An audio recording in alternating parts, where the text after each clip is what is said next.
buy. Buy it, buyers, buy and sell. Buy, you're buying. Yeah. I acquired a company in 7 days. That was my secret sauce. Solve any business problem. You are strong on lead gen on the M&A. 80% of my calendar was allocated to M&A. You don't need everybody in your entire company. I had to post the same post multiple countries. My blog had 1 million monthly visitors. This is a terrible time to get into finance. M&A is not about buying company. It is about solving all business problems. Hello, everyone. On today's Founders to Founder podcast, my guest, Peter Lang, who is an expert on mergers, acquisitions, on buying and selling businesses, who is an expert in rolling up companies and HoldCo.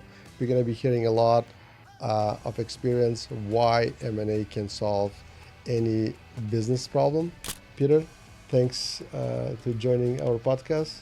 Yeah, thanks for having me. We're going to find out a lot more today. Keep watching. Let's talk about the M&A mindset shift. So back in 2009, I believe you were in agency world first. Then you decided to move to the M&A direction. Why? Well, in 2009, I started an agency. Oh, you started an agency. Yeah. So the important factor is, do you know how old I was in 2009? I was in university. I was probably. And you were pretty close to that too, right? Yeah. You had just graduated. I graduated in 2003. I moved to US 2003. Mm-hmm. And 2008 and 9, I started my first company. Yeah, so we started at the same time. Yeah. It was right after crisis. Yes, it was a fabulous time. Yeah. So like the context of my entrepreneurship story was I was international business and corporate finance. I had just studied Erasmus in Europe. So I studied at university in Paris. I came back to the States. Where have you born? You born I was in born US? in California, yeah. Oh, in California? Yeah, and it's odd. When people go, you're born in California, what are you doing in France? What are you doing in Europe? But I spoke French. I took French in high school, took it in university. I took Japanese as well. And I was studying international business. So, to be international is to leave the country or do business with like the World Trade Organization. My degree also international economy. Yeah. I mean, at the end of the day, business and conglomerates and how they operate is best serviced globally. Yeah. So I spent a significant amount of time in Europe, came back to the States. And at the time I had a blog. So I was doing blogging while in university, and my blog had 1 million monthly visitors. Wow. And it was on Facebook. I was in the early days of digital marketing where blogging was a thing that you could use to communicate to an audience and you would interact with your community. Yeah. And there's the growing interest in content marketing at the time. And so I'd had passive income from a blog. I was in university. I was going to go into finance, and 2009 happened. And I looked at my technical analysis professor. I looked at it, and they're like, this is a terrible time to get into finance. And so my aunt, who hosts the International Travels Writer Conference in the Bay Area, said, come speak about Twitter and blogging to all these travel writers. I got 1,000 travel writers.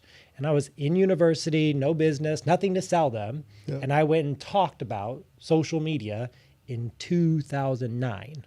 And so that got me a lot of attention. People go, well, how do you build a blog? How do you do these things? I go, well, first you have to have a blog on your website. That was pre-Facebook, right? Facebook was alive, but there was no ad platform. Yeah. And so you're telling people to use Facebook for personal branding. There was no real business association.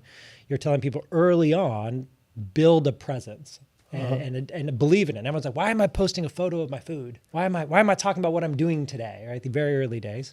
And the questions were, well, how did you get your site? How are you generating 1 million monthly visitors? How are you generating passive income from AdSense? And then they said, well, how'd you do it? And next was, can you do it for me?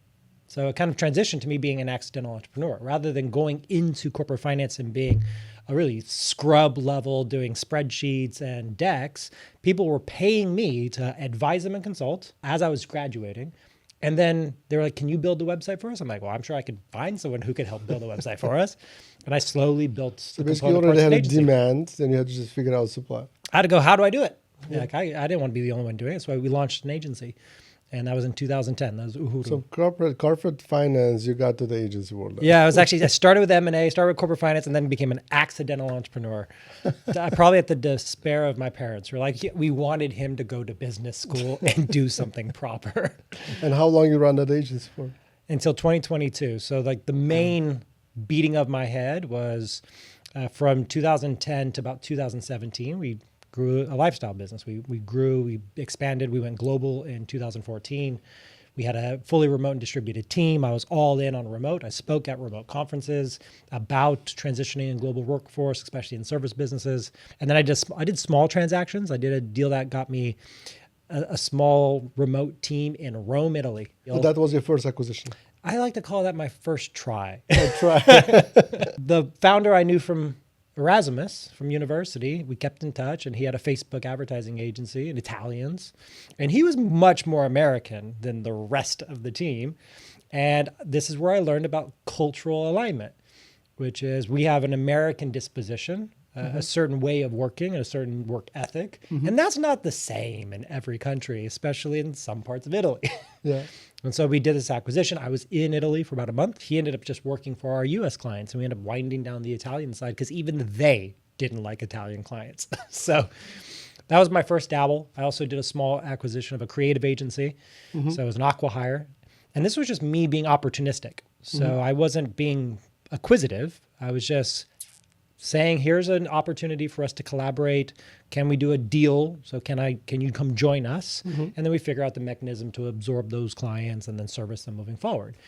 And then in 2017, my wife and I got married. She's my business partner. Okay. Since 2010. So just From 2010. 2010, she was my business partner. And she said, you have two options, Peter. We get married in 2017, or we don't get married and we don't have a business anymore. I was like, oh, well, that makes a lot of sense. That can work for me. So basically, she blackmailed you to make you to get She gave me a big reason to move forward with a transaction. Yeah. So my wife said, the business is at a state. It was generating significant profits. We had a team. We had solved a lot of the business processes that were kind of the struggle. We had Agile, so we were using Scrum. We had a fully utilized sales team and management team. And she's like, let's go. Let's go on a honeymoon. And that was the 8-month honeymoon.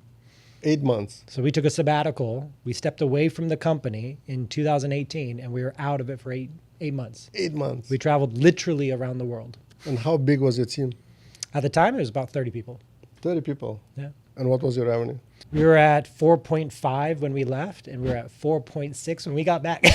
Nothing really changed, basically. No, that was one of the things that really kind of motivated us to do M&A. They were happy. The business sustained, but it didn't grow. We found out the thing that many do is when the entrepreneur leaves or when the founders leave, the drive isn't there. Yeah. Because how do you build an organization to manage the things that you've established as norms, but who's pushing that beyond what you've established? Like who's breaking it for the next version? It's very hard. And we didn't figure that out. But we pissed off our team when we came back. Have you ever left for a long period of time? 1 month. Yeah. So if you're gone for 8 months and the team's running the business and then you come back Now and the say, owner shows up. and then we come back. They thought that they're owners, right? They're like, we've been doing fine without you. And we said, well, our objective is to like grow beyond. Like you were able to manage the ship, generate the same level of profits. It's been wonderful. And we got to travel around the world, spend quality time together, but we want to take it to the next level. And to take it to the next level is to do, in our mind, M&A. My wife has a business background. We both went to business school. We wanted to execute a more sophisticated playbook. And we had an asset. We're like, we want to use that asset for it. And we got a mutiny. Like, it was my first experience of a mutiny. Have you ever had a mutiny? No. Oh, I don't recommend it. Why change it? Why make this change? Why have such a structural shift in what we've been focusing on and expand the company? It's going well. And it's finally like stable. It's good, consistent. Like that's the problem. The problem is good and consistent. So we ran a change management program. Okay. Which is code for firing people. From normal running an operation, you start actually disturbing the whole thing. Yes. Very prudent. You start firing people. They were doing okay. The leaders too. Yeah. Change is progress. And so by definition, it was successful. We did the first acquisition, what I call like the true intended acquisition in 2019. And it was a Serbian-based outreach team that was working for an Amazon company. And they reached out to me and I flipped the outreach into an acquisition conversation. And I got a 7-person Serbian-based team who was the sales enablement arm for services in the agency because we didn't do outbound prior to that. So your first 2 acquisition was international. It was from Italy. Oddly, yeah. Okay, interesting. That's how I was telling myself I was doing international business. We did outsourcing into the Philippines and Latin America. And about 2019, we discovered Serbia. And so it was a very productive contribution to the business, especially since we already had a global workforce. And at that time, by 2019, we're above 40-ish people. And then I added additional, I was adding like 6 to 12 people through acquisitions every single time. So it was expanding rather quickly.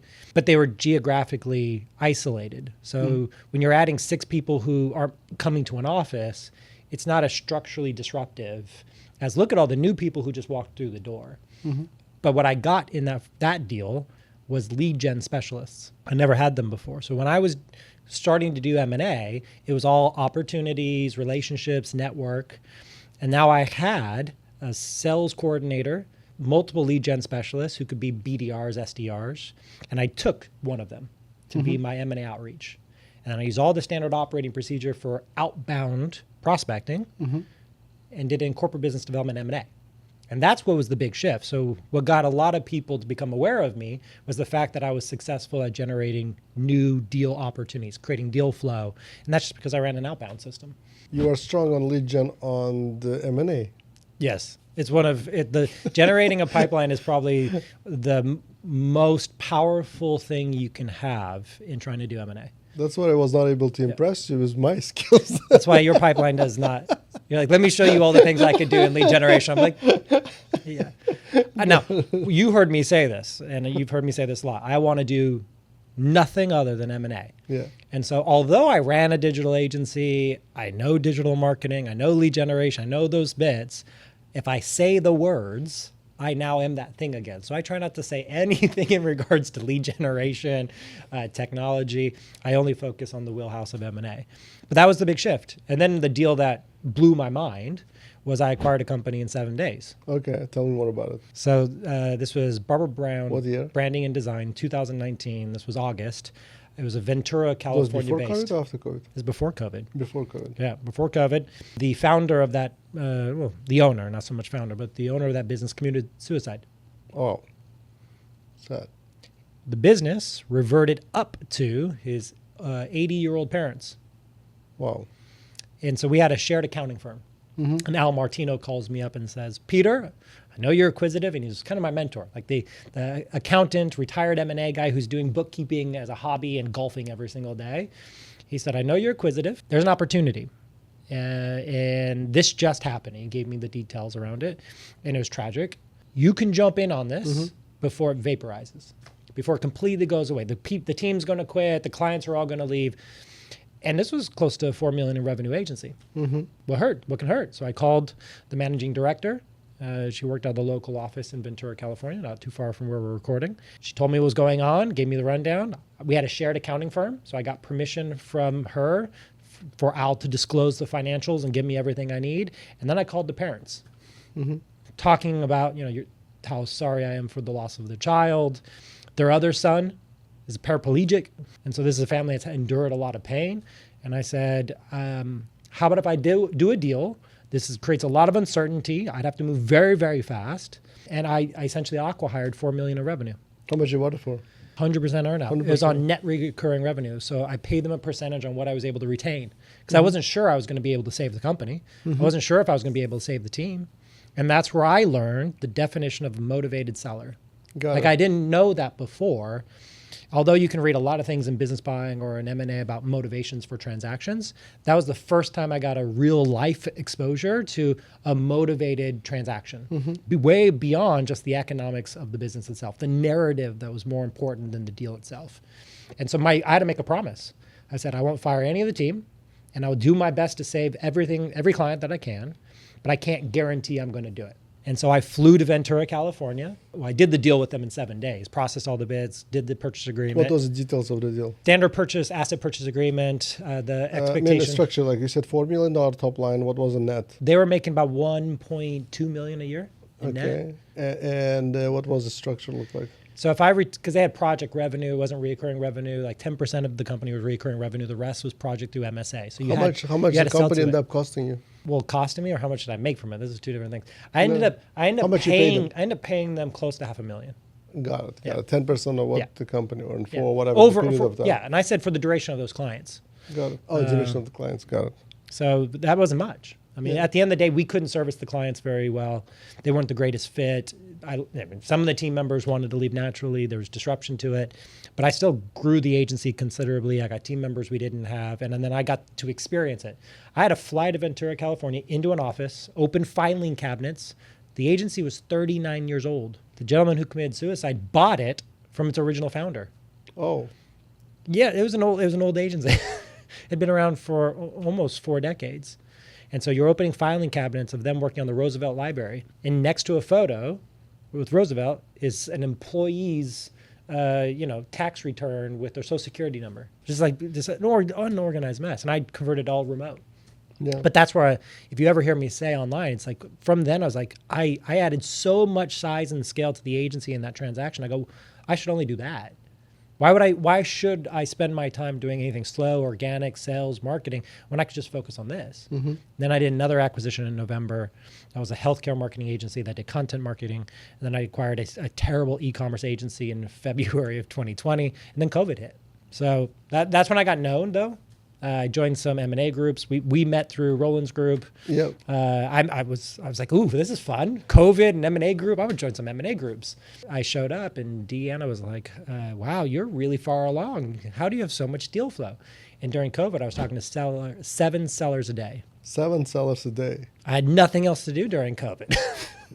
We were supposed to run rim to rim to rim. So that's from the bottom of the Grand Canyon to one side and then back the other side. Mm-hmm. I was supposed to go to Paris and run a marathon. I couldn't do any of those things. So I just sat in front of a Zoom, sat in front of a camera, and our outreach team at scale used LinkedIn and email and just booked my calendar to talk to founders. And so when I went into these programs and people were talking about doing deals and whatnot, I'm like, I'm talking to 7 people a day. What are you all doing? What else is there to do during COVID? And so we were above 60 people at the time of the agency. I held a town hall and I lied. I said, everything will be fine. I had no idea. Like every founder, I was like, we didn't cut anybody. We were in a good position. We're fully remote. We had great digital assets and digital clients. And I said, we're going to go out and acquire more companies. 80% of my calendar was allocated to M&A. And I did 3 acquisitions after that town hall in 3 months. So 1 a month. Wow. And what kind of company was it? Agency? I added a full stack development agency. I was a 6-person team that built apps and supplemented websites and more sophisticated CRM. I added an inbound marketing agency. That individual became my head of M&A. He was like, what are you doing? I want your job. I'm out of client services, I'm out of sales. I'm managing my small team. He had an 8-person team based out of Dallas, Texas. He goes, I want to do what you're doing. I'd be very happy. I'm tired of taking all these calls, and I'll teach you how I've been doing these transactions. The other one was a productive deal, gave us some expansion, media buying, and some digital advertising. But those 3 deals built a lot of momentum, and I onboarded them so quickly that I had to build the back office. Before, I had shared resources across the company. So when I did deals or due diligence, I pulled people from client work or from running the agency to help me. Well, I was doing so much volume and talking to so many that I actually had to staff a back office. I had to say, you're my acquisition team, which I call an A team, and I need you dedicated for due diligence and integration management. And that's where I built the standard operating procedures for M&A. You converted them or they were already digital, right? No, some of them were in person that we converted remote. From my perspective, clients were remote and the vast majority of the company was remote. Yeah. And having have a localized office was not that disruptive, especially COVID. I like to say I was writing a book on remote. I was working with Tucker Max at Scribe, and I started in 2019. And it bled into 2020. And I remember looking at my book on remote and going, this is not relevant anymore. And they told me how many books about remote were in the pipe because of COVID and all of these things. And I was just like, my book's dead. So I actually have a complete remote book dead. I spoke at running remote on remote workforce and hiring and scaling and all these bits. Everybody's working from home. It's just not a relevant, innovative topic. Yeah. And so they're the ones who told me, well, why don't you do a book on the M&A stuff you're doing? Tell your story of it.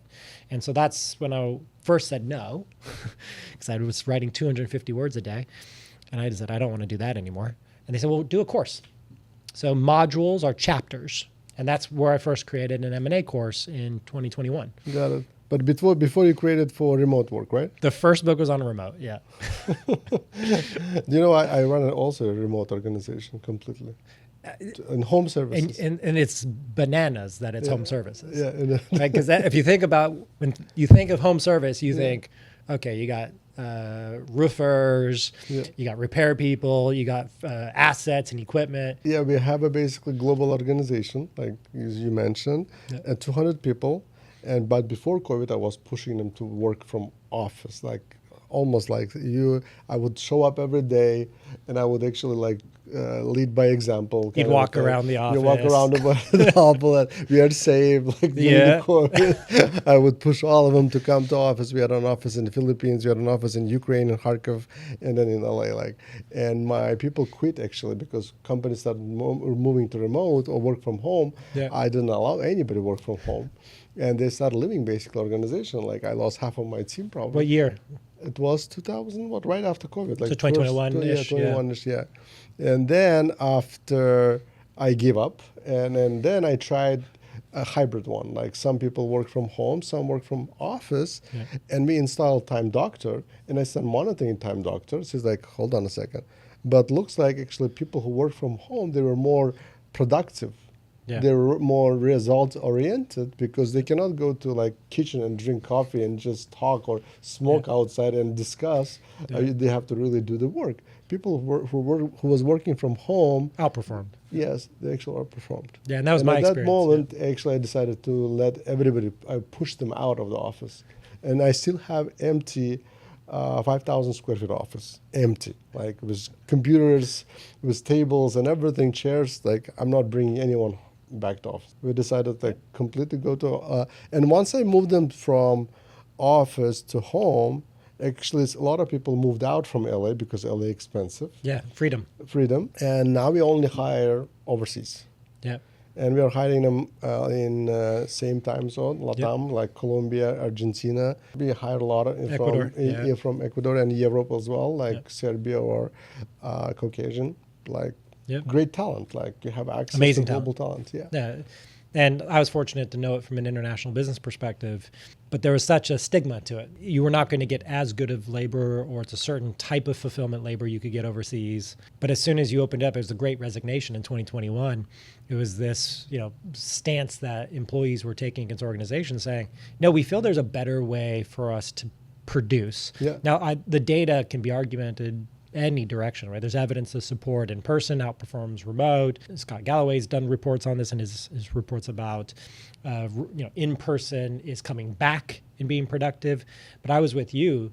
All my data showed that if I hired people who could work remote, because there are people who are better in person, and then there are people who are great remote, they would be more successful. Yeah. I also could hire people who have difficulties with commuting, with time away from family and kids. I was able to hire mothers. I was able to hire people who didn't want to, live in a tiny apartment in the city, because that's where our office was when we was in San Francisco. It's like they wanted to have a better quality of life. They wanted to be able to provide greater opportunity for their families, or be in a more family-oriented community. Yeah. And you're able to extend that to them. Yeah. And therefore you're able to hire that type. I will say there's, I've been very fortunate to spend a considerable amount of time in the Bay Area. Mm-hmm. It's the highest density of highest IQ and driven companies and people in the world. You don't need everybody in your entire company that way. Correct. And so when we went overseas and we started working beyond the U.S. footprint and beyond like the main centralized cities, there's just a global energy too. Yeah. And I appreciated that quite a bit. Yeah. I liked having a diverse group of people with many different beliefs contributing to the core values of our organization, who acknowledge different experiences. In turmoil, with COVID, everyone experienced COVID different. Yeah. But do you know, actually, hey, LinkedIn people, you guys have a really bad function. You need to actually add, like, remove the country. Like when I'm hiring whatever the expert global. Like it should be worldwide. Like just job openings should not be like focused in the certain city. Yeah. Because when certain city or certain country, like before when I was posting a job, I had to post the same post multiple countries. Yes. to be able to access the global talent. Like Yeah. we are a remote organization, we should be able to hire anywhere. So you don't have that function. If anyone from LinkedIn is hearing, like please fix that function so we can actually hire global. Yeah, stop pushing us to use remote staffing software, websites, and domains Yeah. when all of the enrichment of career and CV Yeah. is in the platform. Correct. And because It's of easy. that, we have to go and post the job in those specific countries' job site platforms because LinkedIn, is not allowing us to just put one job posting, which actually open to worldwide. Yep.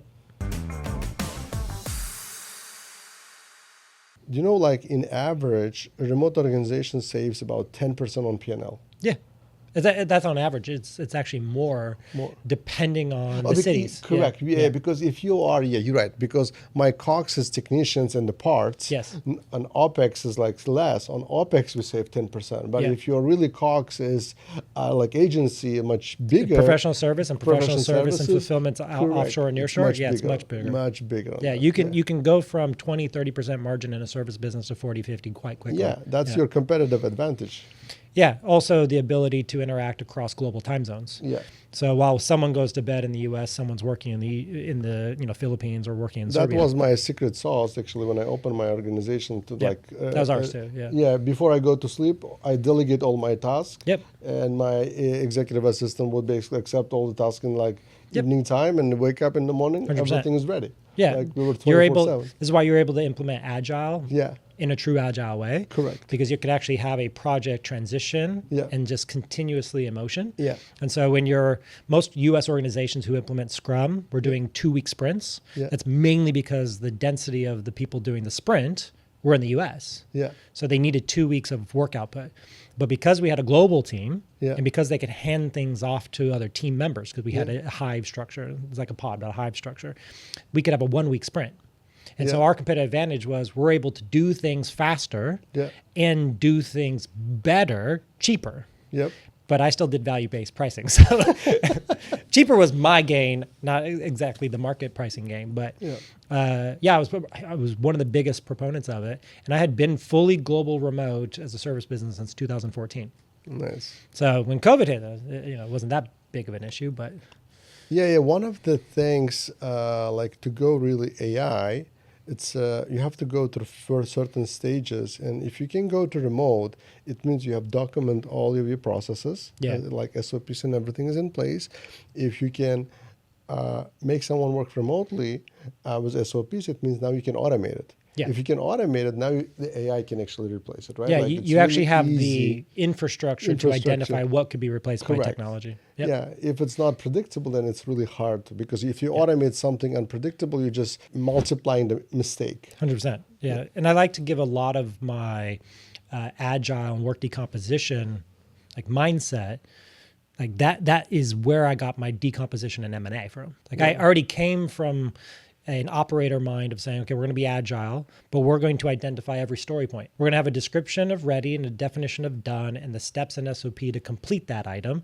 And it's going to identify who can do it and how long it takes for them to do it.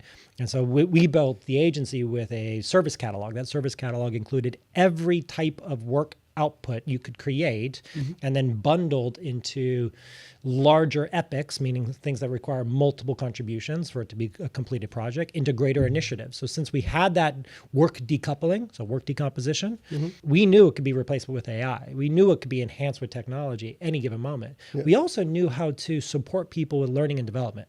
Yeah. Because if you know specifically what jobs take, you know what training to give them versus just the title or the expertise, which is very common. And so we were really good at enriching people's job. People used to say, and I used to say this too frequently, that they're going to learn more with us than they did in any other agency that they ever worked for. Yeah. The sad bit was I was going to teach them so much that I would lose them because they'll get poached and they could get paid more. Because if they took what we taught them and told that to another employer, they sound really good. And if that employer doesn't have that, well, goodness, they're going to give that a lot of value. And so my biggest thing was I only had people for 2 to 3 years as an expectation because I was part of the system made them better and allowed them to step in and be productive. So I just had to build that natural churn within the organization as an assumption. I recently had the same type, like it's really similar to our organization. The previous employee actually posted a job that he actually got promoted or like hired elsewhere, but he's giving a testimonial like working in the Home Alliance, working with me, like, and like he have learned a lot for the short period of time that actually helped him to actually move on, be hired like you just mentioned. Yeah. And it's one of those weird things you take pride in. It's like, it sucked because they left. like I had really good people that I grew. Like I developed them. But then you're proud because now they're in authority positions in organizations. Correct. And most people should professionally develop faster than compensation in a single role. Yeah. And so how people make more money is they go to a different job. One of my previous employees, she was in the performance marketing blog. She went to the GoDaddy. And like over there, she was promoted really fast because whatever she was able to learn working with me helped her and to get promoted really well in GoDaddy itself. So it's something it takes a lot of pride. And the same thing goes with learning anything that you expose to. So the best way to develop young talent is to expose them to a progressive organization that's growing quickly. Yeah. Like they have to get better to survive, or they fall to the lowest percentage of contribution, then they get fired. Correct. When I started doing acquisitions, we were growing so fast and adding new skill sets that everybody got so much better. like you just teach them, because most people don't develop until they've seen what Home Alliance offered, that, and then they go to another job and learn another way of doing something. Same thing in agencies. Like you go to one agency, spend a few years there, then the next one, and that's how you develop yourself over time. But when I'm adding new ways of doing things, because that agency did it one way, the next one did it a different way, and I said, I just want the best. You want to get the best of both. I don't have anything precious. I have nothing that I hold cherish. If it's better than what we have, take it. Put it in the business, which means you're changing quite a bit. We got to a good solid state at one point, but still it's like they did that really better than us. And so you're just acquiring knowledge, talent, clients at a clip that organic just doesn't produce. So what happened here to that agency then? Like when you start merging them together? So from 2019 to 2022, when I sold it, I did 8 acquisitions. Oh, you sold your agency. Yeah, and that was how big was that? So when I ended up selling it, it was when I started with Tom Shipley Ava. So the big storyline that I tell people, and I do not recommend this. So when I say this is my life experience. Don't replicate it. I did an acquisition on Christmas 2021. I closed like the day before, 24th. I welcomed my first daughter in March of 2022. We agreed to the transaction terms, and I started Ava, which was a work in progress from what I was working on with Felix Velarde the year before. But we started Ava, and I took paternity leave with my wife, all within a 3-month period of time. We deployed our own capital, raised additional capital to go buy TopRight. So we bought TopRight in July, right after I came back from paternity leave. So within, just gives you, imagine this for a moment. For about a 6-month period, I'll call it 7, but 7-month period of time, I bought a company, sold, had my first daughter, started a new venture, and acquired $3 million of EBITDA. And how was it?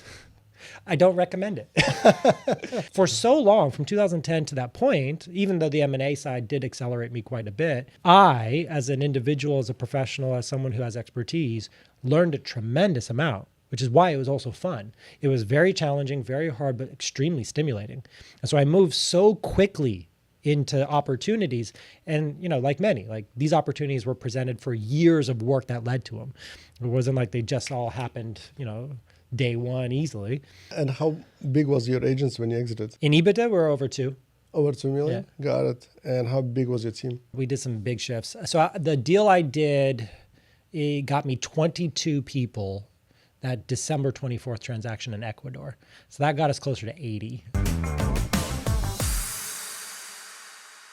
So we started the firm with nothing. We put our own capital in and started spending money. On Ava, right? Top line, where did we got it? In Ava? In Ava. So Ava started with us just investing capital and spending money until you source. So it's a search fund. Then you bought it. And then we bought TopRight. We bought our anchor. Yeah. And that became our platform. And it was more of a portfolio than a platform. And then you can leverage cash flow from that asset. But in the very beginning, it was fun starting from nothing and then buying something that was established. I also was fun because I bought a CEO. I had a CEO in a business. I was like, it's so much easier than trying to hire people to be CEO. or hire people to be a managing director. You normally say is like M&A can solve any business problem. So like, and that is finding and hiring a CEO. It can be solved by Salespeople, production. because like I'm looking for the CEO for my company and I cannot solve it. So, but acquiring a company can solve that problem basically. One of the ways. Yeah, so that transaction is very useful as a case study of how to get it, something like this. When I approached the firm, it had an owner, Dave Sutton. Dave Sutton was chairman of his company. He had brought in a CEO to take over for him, and that CEO was running the business. And what happens typically when the founder brings in the CEO, the founder is like, finally, I'm not the CEO.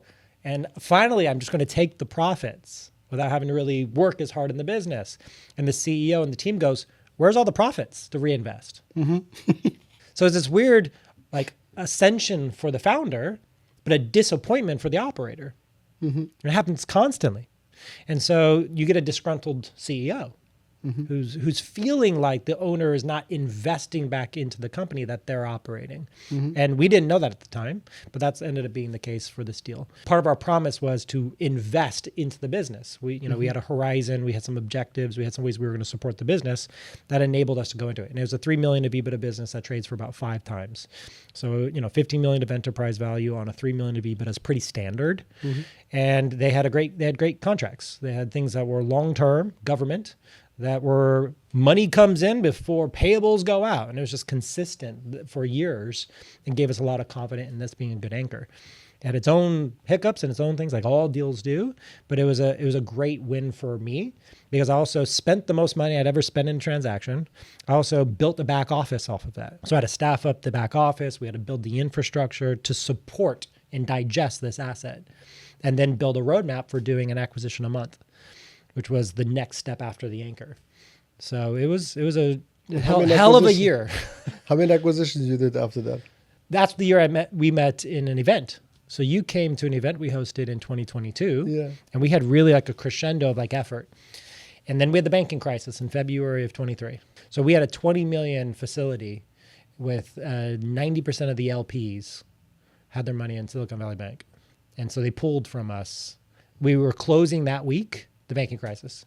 Wow. So instead of doing a transaction a month, we had the pipeline, we had committed LOIs.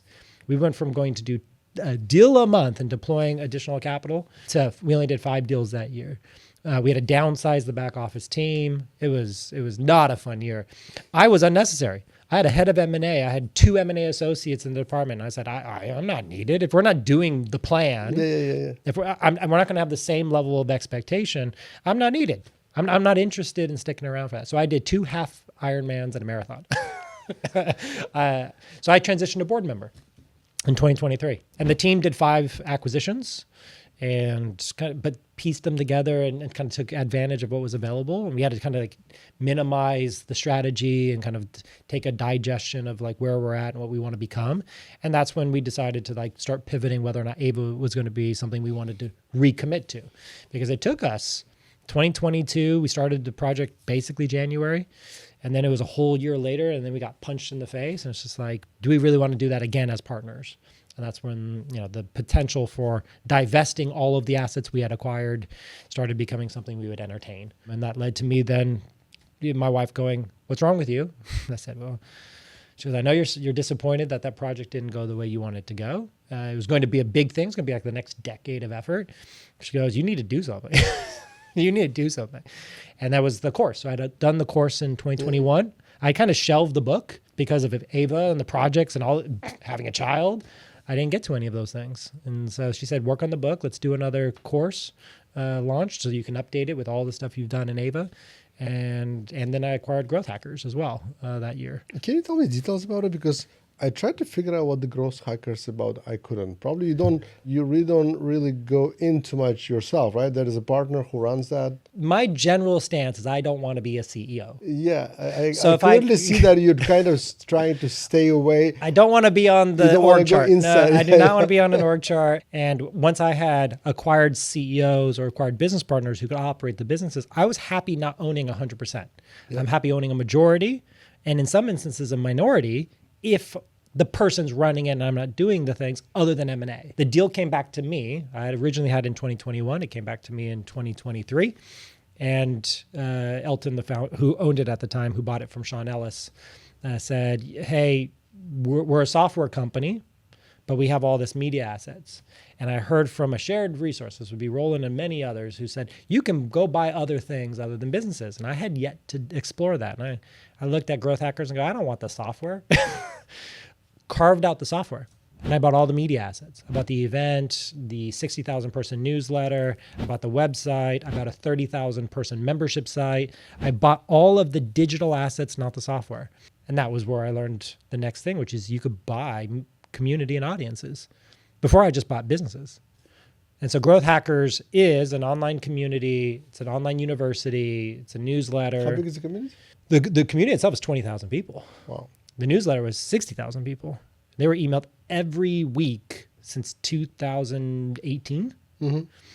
And then I spent the year going, and it was opportunistic, my transaction. Like Elton emailed me and said, hey, you almost bought us in 2021. Do you want to buy us now? And my wife's like, maybe you should. I'm like, I don't have at my resource an agency anymore. Like I'm not a CEO of an agency. I don't have a team I could just throw at this and do things. So if I buy it, I got to go acquire something or I got to bring in a CEO or a business partner to run it. And so I did that. And in 2024, I spent most of 2024. I talked to Perry Belcher. I talked to Vilma and Jose of Converte Mas. I talked to everybody saying, do you want to do a joint venture? Do you want to do something? I talked to Ryan Dice. I talked to Roland. Deanna, do you guys want to do something? Anybody want to do something with this? I don't want to be the CEO, but I've acquired it. And then I have a friend, Darren Brennan, in Austin, Texas, and his ventures were Clear Data, which is his more recent one, and web.com. And he's a VC CEO. And he took a hard look at it, and he gave me about 5 months to figure out if he was going to fundraise against it and become the CEO. Ultimately, it didn't work out. And I then just did a deal at the beginning of this year before welcoming. I was always a week before the next daughter comes. My daughter showed up in February 6th of this year. And I closed a deal that brought in Theo of Growth Rocks to be the chief strategy officer and run the entire organization as Growth Hackers. You don't get involved at all? We meet every week. And if there's M&A, which we do have M&A on the horizon, I get involved. But then I do get, I say I don't get involved means I'm not on the org chart. Yeah. But I contribute. We've now built the Growth OS. The Growth OS is Does business generate revenue? Generates revenue. We have a software platform that Theo just launched within the technology. What is that? How much revenue generates? I'm not going to talk about that one yet, but we are about to launch that component and deploy it. So Growth OS is coming live and becoming out of its beta. Growth Hackers, for me, is different than what it is. But for me, it was staying up on AI. So when I got presented to it, the growth hacker community is growth marketers. Okay. So think chief growth officers. We've been in front of chief growth officers for over a decade. Mm-hmm. The people who started as growth marketing are now executive C-suite or entrepreneurs running larger companies. Mm-hmm. They're all converting to AI now. Mm-hmm. All digital marketers and growth marketers are becoming the AI marketers. Mm-hmm. And so I, like many, saw AI as a looming threat to professional services and kind of an uncertainty. And this platform, which was Growth Hackers, has education, has university, and is leading in the AI discussion within growth marketing. And I just thought it was a way to stay relevant and stay at the front end of what AI is bringing to the market.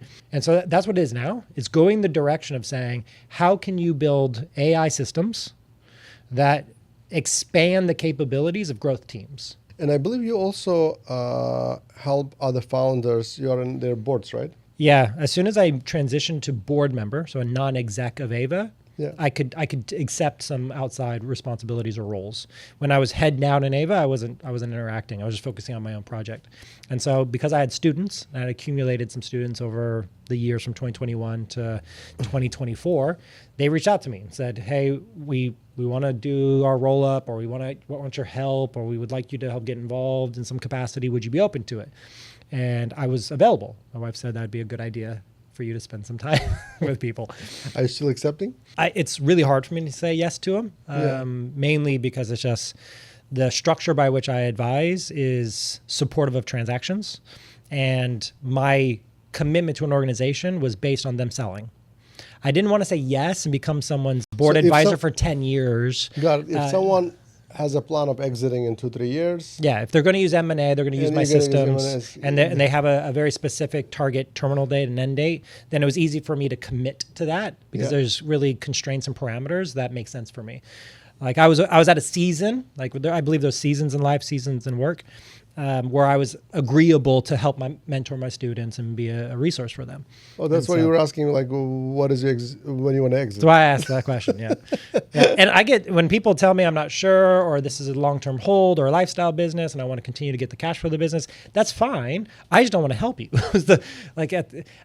I want to drive growth geometrically. I want to have a significant impact in a short amount of time. And then I'm not cheap as an advisor, so I have to have a disproportionate level of contribution for it to be worth it for the founder to bring me on. Correct. And if it's not an exit intent, yeah, I can help accelerate M&A. Yes, I could teach you my process. I can even help you in some transactions. But at the end of the day, it's only going to make no flinch, no brainer sense to bring me on if you're selling. And then I helped one of my students sell last year, which was incredibly fulfilling and fun. And that's where I got kind of the brokerage itch. So you're planning to buy a brokerage business, right? I've been planning or looking at brokerage firms for about 2 years. Mm-hmm. And it's just my obsession with transactions and M&A. And so I was kind of leaning toward an industry that does that. And I've looked at some that were not for sale, varied closely, and others that were for sale. And I've learned a lot about it. They can be local, or they can be like sectorized, or they can be kind of I looked at it all, yeah. internet one, right? Yeah, when I've done the discovery around what's available, there are like Transworld, Generational Equity, what we call the generalist brokerage.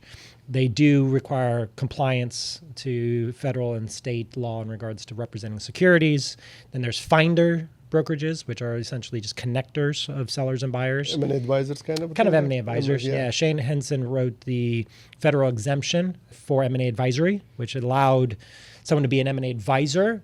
They can't negotiate, but they can be involved in a transaction. They can help source buyers or help the buyer find a seller. What is the difference between that and a real brokerage then? Then broker can... Yeah, it's a license. Yeah. It's a license. Yeah, you get a license. And on M&A advisory, you don't have to have a license. M&A advisory, you don't. What is the limitations? What you can do, what you cannot do? The main thing that they're trying to accomplish by putting a license is the distinction between a private company and a security. Because if you're trading a security, that's overseen by the federal government. So that's like capital markets, stockbrokers, that's all licensed activity. But that and law the kind argument of, was on the private federal company. level, that law kind of put 25 million EBITDA or 250 million there's revenue, thresholds. right? Like Yeah, threshold. there's thresholds. Anything below is not...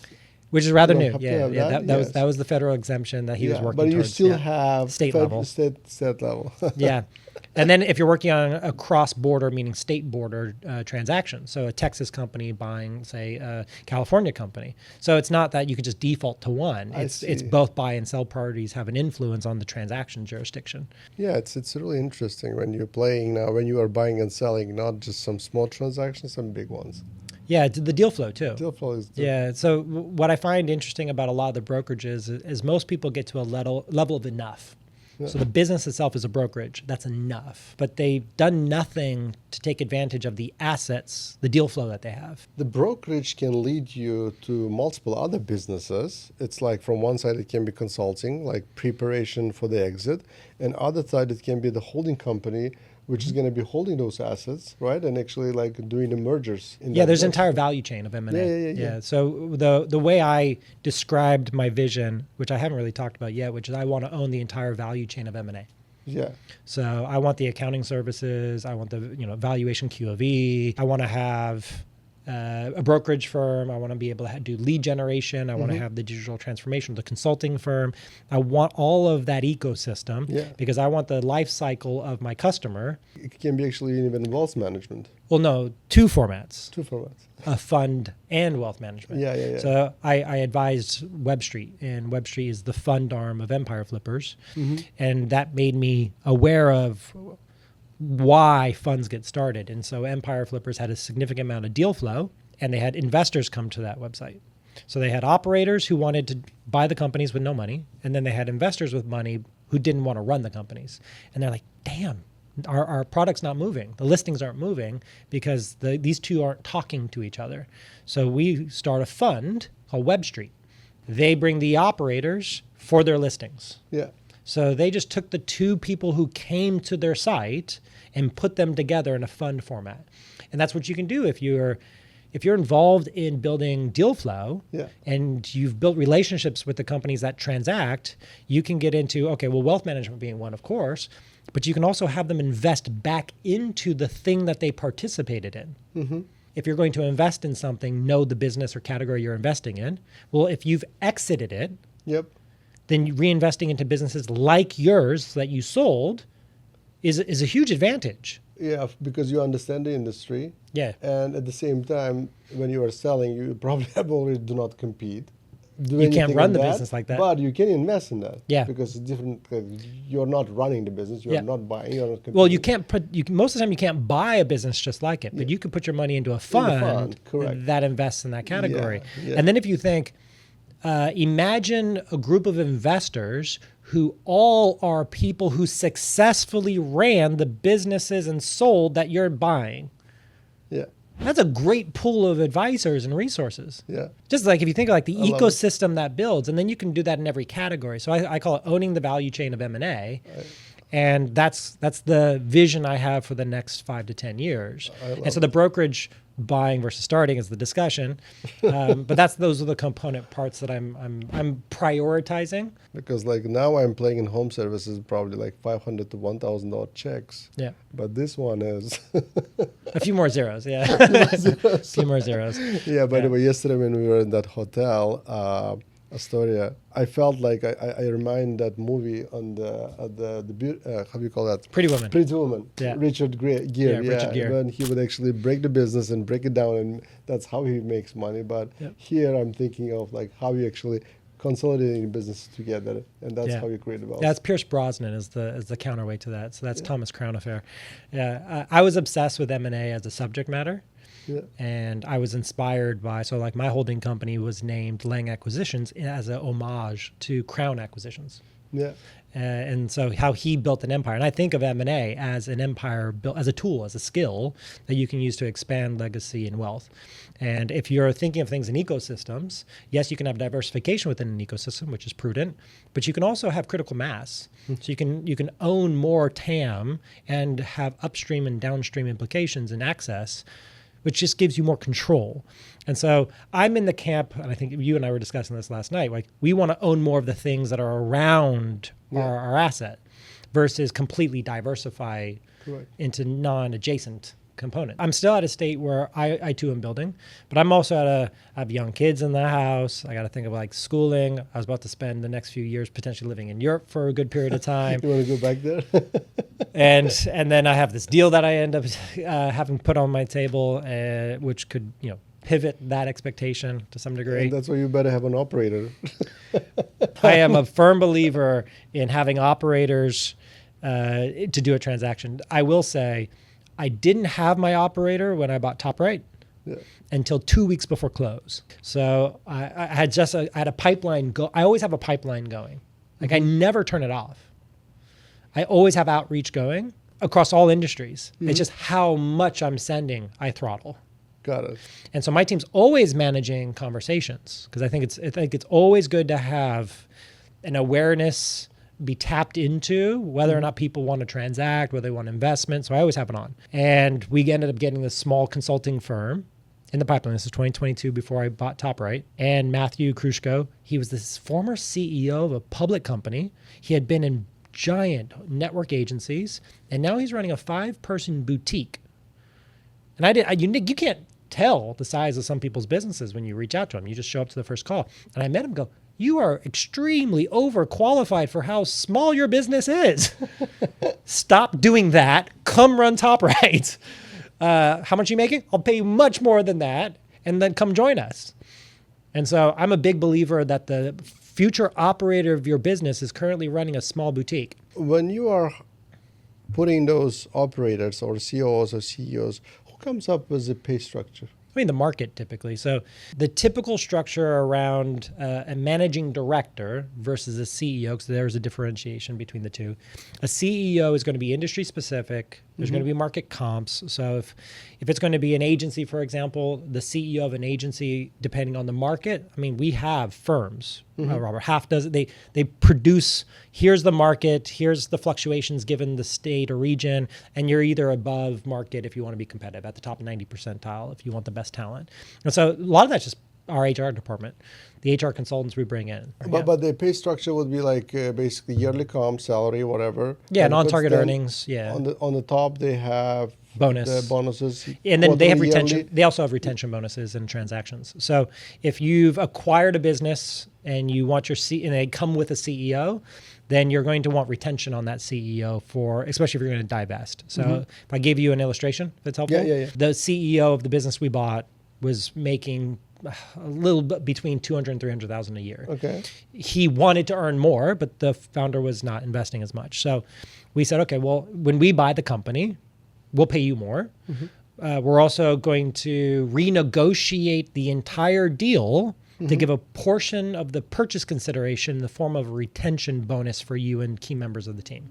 Let's just put some example company, ABC company. Yeah. So the person is getting 200,000-300,000 yearly salary, and if you would take it as a platform company and you want that company to continue, what kind of structure you would put? Like you would pay 300 on base. You would also give what, yearly, quarterly bonus, yearly bonus? Yeah. So a good example would be if the sales cycle is like 8 to 12 months, because we have business to government in that business, we're not going to, it's hard to economically incentivize short term. So it's going to be on target earnings annually. It's going to be distributed as a bonus because the sales cycle is so long. And in companies that have more adaptive or shorter sales cycles, let's say if the base is 250, how much the top line would be? Your like goal would bonus? be to, like, I want to pay someone at the top 90 percentile of the industry. I want them to earn that with me. If a great example is if they're Atlanta, New York, California, you're paying considerably more for that talent. So, but if you're getting someone who's in like Maine,